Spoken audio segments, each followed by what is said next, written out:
എല്ലാവർക്കും നമസ്കാരം. മൈ സ്റ്റാർട്ടിലേക്ക് സ്വാഗതം. മൂലം നക്ഷത്രക്കാർക്ക് ഈ വരുന്ന ജൂലൈ 2024 എങ്ങനെയാണെന്ന് നമുക്ക് നോക്കാം. അതിലേക്ക് കടക്കുന്നതിന് മുമ്പ് പ്രൈവറ്റ് കൺസൾട്ടേഷൻ താല്പര്യമുള്ളവരാണെങ്കിൽ അതിന്റെ ഡീറ്റെയിൽസ് ആ ഡിസ്ക്രിപ്ഷനുണ്ട്. വാട്സ്ആപ്പ് നമ്പറും മറ്റു ഡീറ്റെയിൽസും ആണുള്ളത്. വാട്സ്ആപ്പ് വഴി മെസ്സേജ് ചോദിക്കാവുന്നതാണ് പ്രൈവറ്റ് കൺസൾട്ടേഷൻ സംബന്ധിക്കുന്ന കാര്യങ്ങൾ. നമുക്ക് റീഡിംഗ്സിലേക്ക് കടക്കാം. മൂലം നക്ഷത്രക്കാർക്ക് ഈ വരുന്ന ജൂലൈ 2024 എങ്ങനെയാണ് എന്ന് നമുക്ക് നോക്കാം.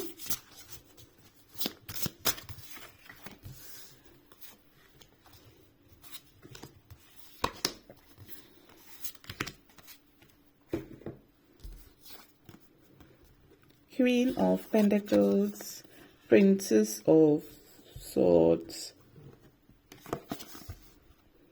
Ten of Wands, Ace of Pentacles, Princess of Cups, Cavalier of Swords.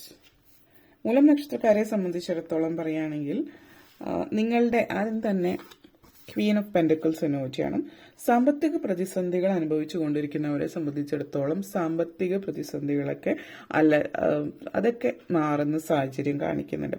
ഇവിടെ പറയാനുള്ള മറ്റൊരു കാര്യം എന്ന് വെച്ച് കഴിഞ്ഞാൽ ചില ആളുകളെ സംബന്ധിച്ചിടത്തോളം, പ്രത്യേകിച്ച് സ്ത്രീകളെ സംബന്ധിച്ചിടത്തോളം ഫിനാൻഷ്യലി ഇൻഡിപെൻഡൻസ്, സാമ്പത്തിക സുരക്ഷിതത്വം, അതായത് ജോലിയോ അല്ലെങ്കിൽ മറ്റു രീതിയിൽ സാമ്പത്തിക സുരക്ഷിതത്വം ഇല്ലാത്ത ആളുകളെ സംബന്ധിച്ചിടത്തോളം വിവാഹ സാധ്യതയാണ് സൂചിപ്പിക്കുന്നത്.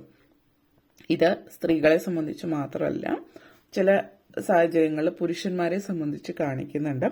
അതായത് ജോലിയോ അല്ലെങ്കിൽ പ്രത്യേക രീതിയിൽ സാമ്പത്തിക സുരക്ഷിതത്വം ഇല്ലാത്ത സ്ത്രീയോ പുരുഷനോ നിങ്ങളുടെ വിവാഹം നടക്കുന്നുണ്ട്. നിങ്ങൾ തീരെ പ്രതീക്ഷിക്കാത്ത രീതിയിൽ വിവാഹത്തിലൂടെ നിങ്ങൾക്ക് സാമ്പത്തിക സുരക്ഷിതത്വം ഉണ്ടാകുന്നു. അതായത് സാമ്പത്തികമായിട്ട് മുന്നിട്ട് നിൽക്കുന്നതോ നല്ല ജോലിയുള്ള ഒരു വ്യക്തിയുമായിട്ടുള്ള വിവാഹം സാധ്യമാകുന്നു എന്നുള്ളതാണ് സൂചിപ്പിക്കുന്നത്. ഈ ഒരു മാസം എന്ന് പറയുന്നത് വേറെയും പ്രത്യേകതകൾ നിങ്ങൾക്കുണ്ട്. ഒന്ന്, ഈ ഒരു മാസം നിങ്ങൾക്ക് ആ ഒരു സംതൃപ്തി ജീവിതത്തിൽ ലഭിക്കുന്ന സമയമാണ്. ഒന്ന്, അത് സാമ്പത്തികമായിട്ട് ഇനി അല്ലല്ലില്ലാത്തൊരു ജീവിതം എന്നുള്ളൊരു സമാധാനം. അതുപോലെ തന്നെ മുന്നോട്ടേക്ക് വരുന്ന ജീവിതത്തിൽ നിങ്ങൾക്ക് ഒത്തിരി കാര്യങ്ങൾ ചെയ്തു തീർക്കാനായിട്ട് പറ്റും എന്നുള്ളൊരു കാര്യം നിങ്ങളുടെ ഉള്ളിലേക്ക് വരുന്ന സമയമാണ്. അതായത് ഇതുവരെ നിങ്ങൾക്ക് ഒത്തിരി പ്രാരബ്ധങ്ങളോ മറ്റു കാര്യങ്ങളോ ഉണ്ടായിരുന്നിരിക്കാം, അല്ലെങ്കിൽ മുന്നോട്ടേക്ക് പോകാതെ നിങ്ങളെ പുറകോട്ടേക്ക് വലിച്ചിരുന്ന സാഹചര്യങ്ങളായിരിക്കാം കുടുംബത്തിൽ ഉണ്ടായിരുന്നത്. ഒരു പക്ഷെ നിങ്ങൾക്ക് മനസ്സിലായിട്ടുണ്ടാവില്ല. പലപ്പോഴും സാമ്പത്തികമായിട്ട് പിന്നിട്ട് നിൽക്കുന്ന കുടുംബത്തിൽ ഉള്ളവരാണെങ്കിൽ നമ്മൾ തീർച്ചയായിട്ടും മാനസിക സംഘർഷം ഉണ്ടാവുമല്ലോ. അപ്പോൾ പല ആളുകൾ പൊതുവിൽ ഒരു ശതമാനത്തിൽ ഇത്രയും ശതമാനം ആളുകൾ എന്നുള്ള രീതി പറയുന്നില്ല, ഇത്രയും ഒരു പരിധി വരെയുള്ള ആളുകൾ സമ്പത്ത് കുറവാണെങ്കിൽ കോൺഫിഡൻസ് കുറവായിരിക്കുന്ന ആളുകളുണ്ട്. അതല്ല എങ്കിൽ അഹം എന്നുള്ളൊരു ഭാവമുള്ളവരുമുണ്ട്. പക്ഷെ സമ്പത്ത് എന്ന് പറയുന്നത് ഒരു കോൺഫിഡൻസിന്റെ ലക്ഷണമാണ് പലർക്കും. അപ്പം അത് കുറവായിരിക്കുമ്പോൾ ഞാൻ പുറകിലാണെന്നുള്ള ചിന്തയാണ്. അപ്പം ആ ചിന്തയിൽ ഊട്ടി വളർത്തുന്ന പാരൻസ് ആണ് എങ്കിൽ അവർ നിങ്ങളിലേക്ക് കൊടുക്കുന്ന ലോ കോൺഫിഡൻസ് ആണ്. അല്ലെങ്കിൽ നിങ്ങൾ സ്വന്തമായിട്ട് കോൺഫിഡൻ്റ് ആയിരിക്കണം. അങ്ങനെ ഉണ്ടാകുമ്പോൾ നിങ്ങൾ പല കാര്യങ്ങളും ചെയ്യാൻ ആഗ്രഹിക്കുന്നുണ്ടാവില്ല. ഇപ്പോൾ ഈ ഒരു വിവാഹശേഷമോ മറ്റോ നിങ്ങൾ നല്ലൊരു ലെവലിലാണ്, മറ്റുള്ളവർ നിങ്ങളെ ആ രീതിയിൽ കാണാൻ തുടങ്ങുന്നതായിട്ട് നിങ്ങൾക്ക് ഫീൽ ചെയ്യും. അത് മറ്റുള്ളവരുടെ കാഴ്ചപ്പാടിലെ വ്യത്യാസത്തെക്കാൾ കൂടുതൽ നിങ്ങളുടെ ചിന്താഗതി അങ്ങനെയാകുമ്പോൾ അങ്ങനെയാണ് നിങ്ങൾക്ക് ഫീൽ ചെയ്യുക. അവർ എന്നെ റെസ്പെക്റ്റോടുകൂടി കാണുന്നു എന്നുള്ളത്. അങ്ങനെ ഫീൽ ചെയ്യാൻ തുടങ്ങുമ്പോൾ നിങ്ങൾ സ്വന്തമായിട്ട് എന്തൊക്കെയോ ചെയ്യാനായിട്ട് തുടങ്ങുകയാണ്. നിങ്ങൾക്ക് ഒരു ഫിനാൻഷ്യൽ ഇൻഡിപെൻഡൻസ്, അതായത് ഒരു ബിസിനസ്സോ അല്ലെങ്കിൽ വിദ്യാഭ്യാസമുള്ളവരാണെങ്കിൽ അതിനനുസരിച്ചിട്ടുള്ള ജോലിയോ ഒക്കെ ചെയ്ത് മുന്നോട്ടേക്ക് പോകാനും അതിനു വേണ്ടിയിട്ട് നിങ്ങളായിട്ട് ശ്രമിക്കുന്നതായിട്ടുള്ള ഒരു സാഹചര്യം സൂചിപ്പിക്കുന്നുണ്ട്. ചില ആളുകൾക്ക് ഇത് വിവാഹമായിരിക്കില്ല, മറിച്ച് കൂട്ടുകെട്ടുകളായിരിക്കും. നല്ല നല്ല ബന്ധങ്ങൾ, നിങ്ങളെ മോട്ടിവേറ്റ് ചെയ്യുന്ന തരത്തിലുള്ള ബന്ധങ്ങൾ വരുന്നതായിട്ടും സൂചിപ്പിക്കുന്നുണ്ട്. അതേപോലെ തന്നെ page of swords energy, princess of soared എനർജിയാണ്. അപ്പോൾ ഇത് സൂചിപ്പിക്കുന്നത് നിങ്ങളുടെ ലൈഫിൽ നിങ്ങളെ സംബന്ധിച്ചിടത്തോളം ഒരു പ്രധാനപ്പെട്ട തീരുമാനമെടുക്കാനുള്ളൊരു അവസരം നിങ്ങൾക്ക് വരുന്നുണ്ട്. ഈ ഒരു തീരുമാനം കുറച്ച് നാളുകളായിട്ട് നിങ്ങൾ ഈ ഒരു തീരുമാനം അല്ലെങ്കിൽ ഈ ഒരു ഇതിലേക്ക് എത്തണമെന്ന് നിങ്ങൾ മനസ്സുകൊണ്ട് ആഗ്രഹിച്ചിട്ടുണ്ടാവും. പക്ഷെ നിങ്ങൾ എത്ര ശ്രമിച്ചിട്ടും നിങ്ങൾക്ക് പറ്റാത്ത ഒരു കാര്യം കൂടി ആയിരുന്നിരിക്കുന്നത്. അപ്പോൾ ഫൈനലി നിങ്ങൾ ഈ ഒരു തീരുമാനത്തിലേക്ക് എത്തുകയാണ്.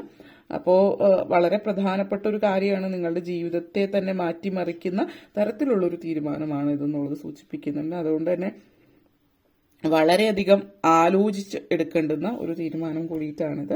അതേ ചില ആളുകളെ സംബന്ധിച്ചിടത്തോളം നിങ്ങൾ ജോലി സംബന്ധമായിട്ടൊക്കെ പറയുകയാണെങ്കിൽ നിങ്ങൾ ആഗ്രഹിച്ച പോലെ കാര്യങ്ങളൊക്കെ നടക്കുന്നില്ല എന്നൊരു ചിന്തയിൽ നിന്ന് മാറി നിങ്ങൾ ഏത് രീതിയിലാണോ ആഗ്രഹിച്ചത് അതിലേക്ക് കാര്യങ്ങൾ കൊണ്ടെത്തിക്കാനായിട്ട് നിങ്ങൾ ശ്രമിക്കുന്നതാണ്. ചില ആളുകൾ വഴക്കിന്റെ ഇടയിലൊക്കെ മധ്യസ്ഥത പറയാൻ പോകുന്നതായിട്ടുള്ള ഒരു സാഹചര്യം സൂചിപ്പിക്കുന്നുണ്ട്. രണ്ടുപേര് തമ്മിലുള്ള വഴക്കോ അതൊക്കെ മാറുന്നതിന് മധ്യസ്ഥത പറയാൻ ശ്രമിക്കുന്നുണ്ട്. ഒരു പക്ഷേ നിങ്ങൾ ജോലി സംബന്ധമായിട്ട് അങ്ങനെ ജോലി ആയിരിക്കാം. ഇപ്പോൾ നിങ്ങളൊരു വക്കീലോ ജഡ്ജ് ആ ഒരു പൊസിഷനിലേക്ക് പോകുന്ന വ്യക്തികളായിരിക്കാം. അങ്ങനെയുള്ളവർക്കൊക്കെ നല്ല നല്ല സാധ്യതകൾ വരുന്നൊരു മാസമാണ് ഈ ഒരു മാസം സൂചിപ്പിക്കുന്നത്. അതേപോലെ തന്നെ പൊതുവിൽ നിങ്ങൾ എല്ലാത്തിനും പെട്ടെന്ന് ഫ്രസ്ട്രേറ്റഡ് ആവുന്ന ഒരു വ്യക്തിയാണെങ്കിൽ അങ്ങനെ ഇല്ലാതെ വളരെ സംയമനത്തോട് കൂടിയിട്ടൊക്കെ കാര്യങ്ങൾ ചെയ്യുകയും ഒക്കെ സംസാരിക്കുക, ഡിപ്ലോമാറ്റിക് ആയിട്ട് സംസാരിക്കുകയൊക്കെ ചെയ്യുന്ന ഒരു സാഹചര്യമാണ് ഇവിടെ സൂചിപ്പിക്കുന്നത്. അതേപോലെ തന്നെ നിങ്ങളെ സംബന്ധിച്ചിടത്തോളം 10 ഓഫ് വോൺസ് എനർജിയാണ്. പല കാര്യങ്ങളും നിങ്ങളുടെ ഒത്തിരി നാളായിട്ട് നിങ്ങൾ മനസ്സിൽ കൊണ്ടു നടക്കുന്ന ഭാരം നിങ്ങൾ എടുത്ത് താഴെ വെക്കുന്നുണ്ട്. അതായത് നിങ്ങളുടെ ഉള്ളിൽ നിങ്ങൾ ഒത്തിരി നാളായിട്ട് നിങ്ങൾ ചുമന്നുകൊണ്ട് നടക്കുന്ന ഈ ഒരു ഭാരം ഇനി അത് ചുമന്നുകൊണ്ട് നടക്കേണ്ട ആവശ്യമില്ല എന്നുള്ളൊരു തീരുമാനത്തിലേക്ക് നിങ്ങൾ എത്താണ്. അമിതമായിട്ടുള്ള ജോലി ഭാരമുള്ള ചില ആളുകൾ ജോലി നിർത്തുന്ന ഒരു സാഹചര്യമാവാം. ഇപ്പോൾ നിങ്ങൾക്ക് ശാരീരികമായിട്ട് മാനസികമായിട്ട് സാമ്പത്തിക സ്ഥിതി പുറകോട്ടേക്ക് ആയതുകൊണ്ട് മാത്രം ജോലിയിൽ പോകുന്ന വ്യക്തികൾ ആ ഒരു ജോലി നിങ്ങൾ ജോലി നിർത്തുകയാണ്, പുതിയൊരു ജോലിയിലേക്ക് നിങ്ങൾ കടക്കുകയാണ്. പുതിയൊരു ജോലിക്ക് അപ്ലൈ ചെയ്യുന്നുണ്ടാവാം. അപ്പോൾ അപ്ലൈ ചെയ്തിട്ടില്ലാത്തവരാണെങ്കിൽ ഇന്ന് തന്നെ അതിനെക്കുറിച്ച് ചിന്തിക്കുക, ഇപ്പോൾ തന്നെ അപ്ലൈ ചെയ്യാനായിട്ട് ശ്രമിക്കുക. നിങ്ങൾ ഇപ്പോൾ ഉള്ളൊരു ജോലി നിങ്ങൾ കുറേ നാളുകളായിട്ട് മാറാൻ ശ്രമിക്കുന്നുണ്ടാവും. ചിലപ്പോൾ അതിന് പ്രത്യേകിച്ച് കാരണമൊന്നും ഉണ്ടാവില്ല, അത് എടുത്തു പറയാണ്. കാരണം ചില ആളുകൾ ജോലി മാറുന്നത് നിങ്ങളുടെ ബോസ് നല്ലതല്ല, നിങ്ങളുടെ ഓഫീസിലെ കൊളീഗ്സ് നല്ലതല്ല, അല്ലെങ്കിൽ അവിടെ ടോക്സിക് എൻവയൺമെന്റ്, അങ്ങനെ പലതും ഉണ്ടാവും. പക്ഷെ നിങ്ങൾക്ക് അവിടെ എന്താണ് പ്രശ്നം എന്ന് വേർതിരിച്ചറിയാൻ പറ്റുന്നില്ല. പക്ഷെ നിങ്ങൾക്ക് അവിടെ ചിലപ്പോൾ നിങ്ങൾക്ക് അവിടെ പ്രശ്നങ്ങളൊന്നും ഉണ്ടാവില്ല, ഒരു ബോർഡുമായിരിക്കും. കാരണം ചിലപ്പോൾ പ്രശ്നം എന്ന് പറയുന്നത് ആളുകളോ സാഹചര്യമോ ആയിരിക്കില്ല. നമ്മൾ ഒരിടത്ത് തന്നെ സ്ഥിരമായിട്ട് വർഷങ്ങളായിട്ട് ഇരിക്കുമ്പോൾ നമുക്ക് ഗ്രോത്ത് ഉണ്ടാവില്ല. അപ്പോൾ നമ്മൾ ഒരേ സ്ഥലത്ത് മറ്റ് പ്രശ്നങ്ങളൊന്നും ഇല്ലെങ്കിലും ഒരു 5-6 വർഷമായിട്ട് നിങ്ങൾ അവിടെ നിൽക്കുന്നു, നിങ്ങൾ അതേ പൊസിഷനിലാണ് നിൽക്കുന്നത്, ഈ വളരെ അപകടകരമായിട്ടുള്ള സാഹചര്യമാണ്. ജോലിയിൽ മുന്നേറണമെങ്കിൽ ജോലി മാറാൻ ശ്രമിക്കാം, പുതിയ ജോലിക്ക് അപ്ലൈ ചെയ്യുക, നല്ലൊരു ജോലി കിട്ടിയിട്ട് അതിൽ നിന്ന് മാറുക എന്നുള്ളതാണ്. നിങ്ങൾ ഒത്തിരി പണിയെടുക്കുന്നുണ്ട്, അതിനനുസരിച്ച് ഒന്നും നിങ്ങൾക്ക് ലഭിക്കുന്നില്ല എങ്കിൽ. അതേപോലെ തന്നെ ഈസ് ഓഫ് പെന്റക്കിൾസ് എനർജിയാണ്. ഈസ് ഓഫ് പെന്റക്കിൾസ് എനർജി എന്ന് പറയുമ്പോൾ വളരെ സന്തോഷം, ജീവിതത്തിൽ ഹാപ്പിനെസ്, ഗുഡ് ടൈംസ് വരുന്ന സമയമാണ്. നിങ്ങൾ ആഗ്രഹിച്ച പല കാര്യങ്ങളും നിങ്ങൾ നേടിയെടുക്കുന്ന സമയമാണ്. സക്സസും അച്ചീവ്മെന്റും ഒക്കെയാണ്. സാമ്പത്തികമായിട്ട് പറഞ്ഞു നേരത്തെ തന്നെ ഒത്തിരി ഉന്നമനം ഉണ്ടാകുന്നു എന്നുള്ളത്. അപ്പോൾ സാധ്യതകൾ കൂടുതലായിട്ട് പ്രൈവറ്റ് സെക്ടറിലാണ് ഉള്ളത്. അപ്പോൾ സർക്കാർ ജോലിയിൽ ശ്രമിക്കുന്നവരെ സംബന്ധിച്ച് എടുത്ത് പറയുന്ന ഒരു കാര്യമാണ്, സർക്കാർ ജോലി തന്നെ വേണം. അതൊരു ആഗ്രഹമായിരിക്കാം ചില ആളുകൾക്ക്. പക്ഷെ എന്തുകൊണ്ടാണ് ആ ഒരു ആഗ്രഹം എന്നുള്ളത് കൂടി ചിന്തിക്കുക. പിന്നെ അത് നിങ്ങളുടെ ആഗ്രഹം തന്നെയാണോ എന്ന് കൂടി ചിന്തിക്കുക. ചില ആളുകൾ അത് പാരന്റ്സിന്റെ ഒരു ആഗ്രഹമായിരിക്കും, ഇങ്ങനെ തന്നെ വേണമെന്ന്. അവരുടെ ചിന്താഗതിയായിരിക്കും സർക്കാർ ജോലി ആകുമ്പോൾ എന്നും ഇങ്ങനെ തന്നെ ആയിരിക്കും എന്നുള്ളത്. ഇപ്പോഴത്തെ കാലഘട്ടം അത് കഴിഞ്ഞ് നിങ്ങളിപ്പോൾ ജോലിയിൽ കയറി നിങ്ങൾ റിട്ടയർ ആവുന്ന സമയത്ത് ഇതേ സാഹചര്യം തന്നെ ആയിരിക്കണമെന്നില്ല. അതായത് നമ്മൾ എന്തൊരു കാര്യത്തെയാണോ ഇതാണെങ്കിൽ സുരക്ഷിതമായിരിക്കും എന്നുള്ളൊരു ചിന്തയിൽ ഒരേ ഒരു കാര്യം മാത്രമായിരിക്കും അങ്ങനെ എന്നുള്ളൊരു ചിന്തയിൽ പോകാതെ നിങ്ങളുടെ ജീവിതത്തിൽ എനിക്ക് എപ്പോഴും നല്ലതാണ് എന്നുള്ള ഒരു ചിന്തയിൽ പോവുകയാണെങ്കിൽ നിങ്ങളുടെ ജീവിതത്തിലും നിങ്ങളുടെ സാഹചര്യങ്ങളിലും ഒക്കെ നല്ലതായിട്ടാണ് കാര്യങ്ങൾ വരുന്നത്. നമ്മൾ ഗൾഫ് സമയത്ത് പലരുടെയും യുദ്ധസമയത്തൊക്കെ പലരുടെയും ജോലി പോയി. ചില ആളുകൾ അപ്പോഴും അവിടെ തന്നെ നിന്നു. അപ്പോൾ അവർ കണ്ടിന്യൂസ്ലി മുമ്പോട്ടേക്ക് പോയി. അപ്പോൾ ചില ആളുകൾ നാട്ടിലേക്ക് വന്നു. അപ്പോൾ നിങ്ങൾ എന്താണോ ചിന്തിക്കുന്നത്, നിങ്ങൾ എന്താണോ പ്രവർത്തിക്കുന്നത്, അതിനനുസരിച്ചിട്ടുള്ള മാറ്റവും മുന്നേറ്റവും ഉണ്ടാവുന്നുണ്ട്. പ്രൈവറ്റ് ഗവൺമെന്റ് എന്നതിന്റെ ഇതിൽ നിന്ന് പ്രൈവറ്റിൽ നല്ലൊരു ജോലി നിങ്ങൾക്ക് ലഭിക്കുകയാണെങ്കിൽ അതിൽ മുന്നോട്ടേക്ക് പോവുക. എന്തായാലും ഈ ഒരു മാസത്തിൽ സാധ്യതകൾ കുറവാണെന്നുള്ളത് കാണിക്കുന്നുണ്ട്, അത് പറഞ്ഞുവെന്ന് മാത്രം.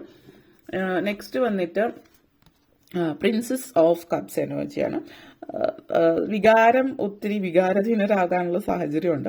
അപ്പോൾ വികാരധീനരാവുന്ന നല്ല നല്ല കാര്യങ്ങൾ വികാരധീനരാവും. ഇപ്പോൾ പ്രണയം പ്രകടിപ്പിക്കുക, ഒത്തിരി പ്രണയാദ്രമായിട്ട് സംസാരിക്കുക. ഹസ്ബൻഡോ വൈഫോ പ്രണയിക്കുന്നവരോ അങ്ങനെയുള്ളവരൊക്കെ അങ്ങനെയുള്ളൊരു രീതിയിലുള്ള സംസാരങ്ങളൊക്കെ ഉണ്ടാകുന്ന നല്ല കാര്യം. നെഗറ്റീവായിട്ടുള്ള രീതിയിൽ ഇപ്പോൾ നിങ്ങൾക്ക് പെട്ടെന്ന് ദേഷ്യം വരുന്ന സ്വഭാവമാണ്, പെട്ടെന്ന് ഭയങ്കരമായിട്ട് ദേഷ്യപ്പെടുന്നു, പെട്ടെന്ന് പ്രതികരിക്കുന്ന ഒരു രീതിയാണെങ്കിൽ അവിടെ മാത്രം ഒന്ന് ചെറിയ രീതിയിൽ കൺട്രോൾ ചെയ്യാം. അതിനർത്ഥം നിങ്ങൾ ദേഷ്യപ്പെടേണ്ട എന്നുള്ളതല്ല, ദേഷ്യപ്പെടുമ്പോൾ അസഭ്യ വാക്കുകൾ ഉച്ചരിക്കാതിരിക്കാൻ അങ്ങനെ ഒരു സ്വഭാവം ഉണ്ടെങ്കിൽ അത് ശ്രദ്ധിക്കുക. അതേപോലെ ശാപവാക്കുകളോ നെഗറ്റീവായിട്ടുള്ള രീതിയിൽ പറയാതിരിക്കുക.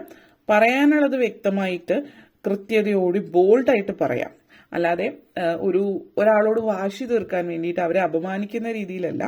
നിങ്ങളെ അപമാനിക്കുന്ന രീതിയിൽ ആളുകൾ സംസാരിക്കുകയാണെങ്കിൽ നിങ്ങളുടെ സംസ്കാരത്തിനനുസരിച്ചിട്ട് വ്യക്തമായിട്ട് അതിന് ഒരാൾക്ക് മറുപടി കൊടുക്കുന്ന ഒരിക്കലും തെറ്റല്ല.